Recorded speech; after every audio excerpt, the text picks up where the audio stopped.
Mercredi 14 août 2019, amis de la plume et de la feuille, bonjour et bienvenue dans la revue des titres de ce matin. Le quotidien L'Audace Info pour démarrer. Arrêté interdisant l'établissement et la délivrance des pièces et actes administratifs, Wanep Bénin tire la sonnette d'alarme. Arrestation tous azimuts date portuaire, transitaire, mandataire pour fraude douanière qui protège exactement Charles Arouna, une grosse interrogation. Le matin, diversification de l'agriculture béninoise, le gouvernement mise sur la filière mangue. Acte de vandalisme sur les installations et biens publics, les autorités menacent de sévir. À retrouver à la une du même quotidien, performance économique enregistrée sous la rupture, un économiste de la diaspora félicite Talon.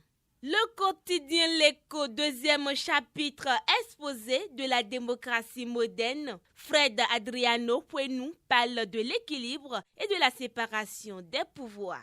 Rapport annuel d'activité de 2018 du médiateur de la République, Joseph Nyolonfou présente le bilan de l'institution en 4 axes principaux. Plus de détails à la page 2 du quotidien. Ali dans les colonnes du quotidien L'Écho, évaluation des enseignants que le gouvernement s'apprête à organiser, Thérèse Wangwa s'indigne, proteste et apporte son soutien au boycott. Tournoi Petit Camp Vazivois, janvier Rouvio, un soutien de taille pour le tournoi.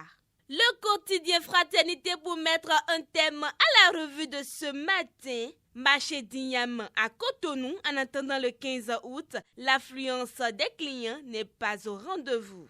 Interview avec le père Brice Ernest Rouensou, l'Assomption est la foi à assumer l'humanité en la Vierge Marie.